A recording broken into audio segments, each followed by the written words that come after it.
Hello, my name is Will Carter. Country. This is Country. And we decided that we're going to make a series of videos about zombie survival. And what we figured would probably be the one thing on mostly everybody's mind would be zombie weaponry, right? What kind of weapons you would use if a zombie infestation happened? Well, don't worry, we don't quite believe in zombies. We just like doing this kind of stuff. And so, what was the first thing we talked about? Up-in-your-face weapons. That's right, up-in-your-face weapons. Basically, hand-to-hand combat. What would you use? The many items that you could use. The first thing we're going to list. So, what we have so far? We had the machete. We had crowbar. We had bat. We had a katana. And really any kind of blunt object that you can pick up. Because how do you kill a zombie? But by bashing its head in or causing any kind of trauma to the brain. And our main choices were your first country. Well, me personally, I like brute force, so I'm going to go with bat. Just depending on how quick you are, I mean, you can get a bunch of swings in, depending, on how good your swing is, of course. But always, make sure you aim for the head. You want the brains to come out, everything. You want to make sure that you're okay and he's not. Alright, so our country's choice is the bat. And my choice would have to be either the crowbar or a machete. And my friend here pointed out something very interesting to me whenever we were talking about this. And what was that, country? That is for the fact that if you do use a crowbar, yes, it is good for numerous things. You could stab them in the eye, whatever you want to do, try to get it all the way through, whatever. You can open doors with it, break into places, you might want to find some food or water or guns, just whatever. But the flaw? The flaw is that if you somehow misjab, because you're always going to have to be on your guard when you're out, scratching around for things for survival. So, you're just sitting there looking in the window one day and BAM! All of a sudden there's a zombie behind you.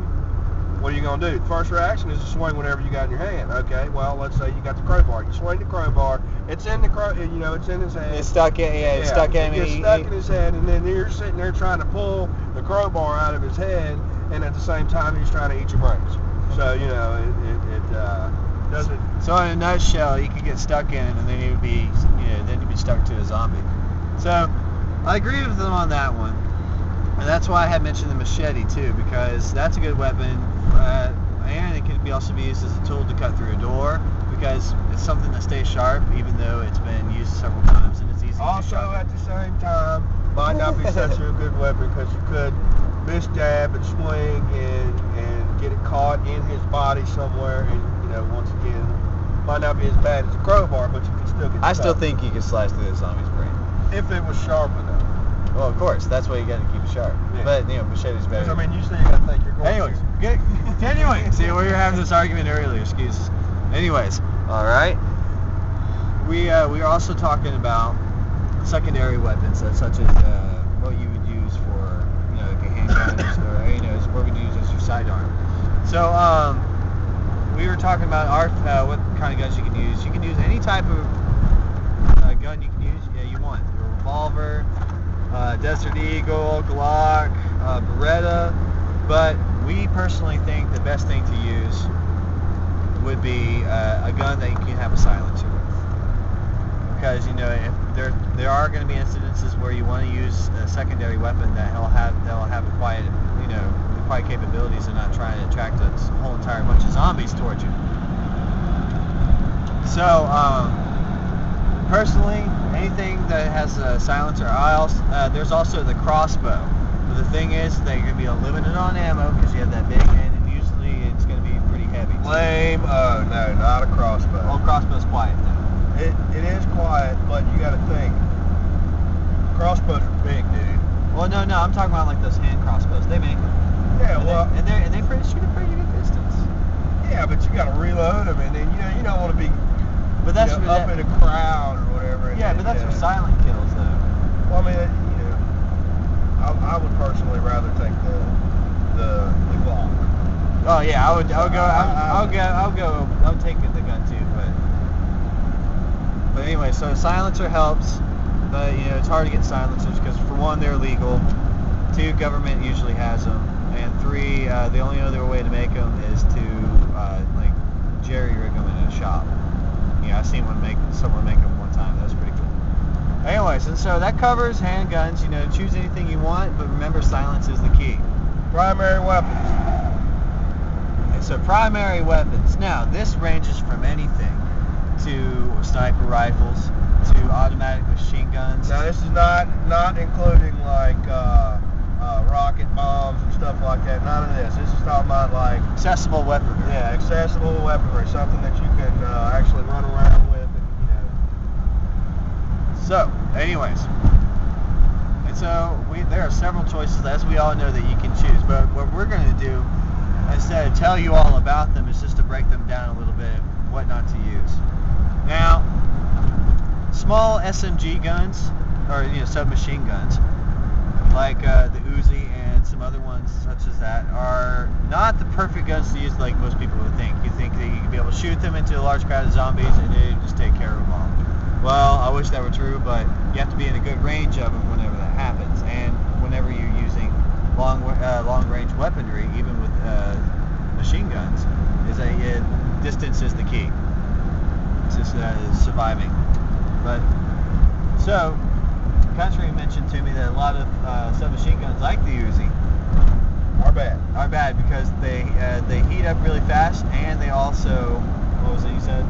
They will jam up. They will definitely jam up. And I mean, don't get me wrong. I mean, if it's the only thing that I had in a crowd of just a room of zombies attacking me, yeah, I'd like to have an Uzi. But then there's that. I don't think they hold very many rounds. And they waste a lot of ammo. Yeah, really quick. So if you don't have good aim, you're screwed. Okay. And so what was the next kind of gun we were talking about? My personal choice for a assault rifle would probably have to be the AR-1, simply because you can both consume your ammo and waste a lot of zombies at the same time. And what I mean by this is you have on the AR-1s, you have the single round burst, you have the triple round burst, and you have fully automatic. Single round burst, of course, if you want to conserve your ammo or if there's only 1 or 2 zombies around. 3 round burst, really if there's a few of them around, but you want to make sure they're dead, and of course fully automatic for, if it gets really crazy. But as far as having like a regular fully automatic gun, I would not advise it because you really can't control every bullet that comes out. Meaning, like the Kalashnikov, the German word for the AK-47. Yeah, it's a good one. It even has a beret on it, in case you want to stab them. They don't jam up from what I hear, so I mean, it would be a good gun, but at the same time, I wouldn't choose it. I'd have to go with the AR-1. Alright, so that covers that. So yeah, he knows this part about guns better than I do. Anyways, but if I was to choose any kind of gun, it would be a single action rifle like the ones they would use during World War II. 2 minutes. Yeah, I know. Sorry, we only have 2 minutes. We're going to try and put this on YouTube. Anyways, and so I would choose anything that had a single action but with a large clip, maybe with a 20 bullets per clip. The reason that I would say that is because precision shots, in my opinion, are the way to go, especially whenever you're trying to kill a lot of zombies. I mean, because you want to try and keep distance, and you want a gun that you can control very well with headshots. Because we all know zombies die with headshots. So, I think that pretty much covers like our area. For this episode. For this episode, and remember, this is just scratch, but we'll be making more, so we'll see you soon. Bye. Peace!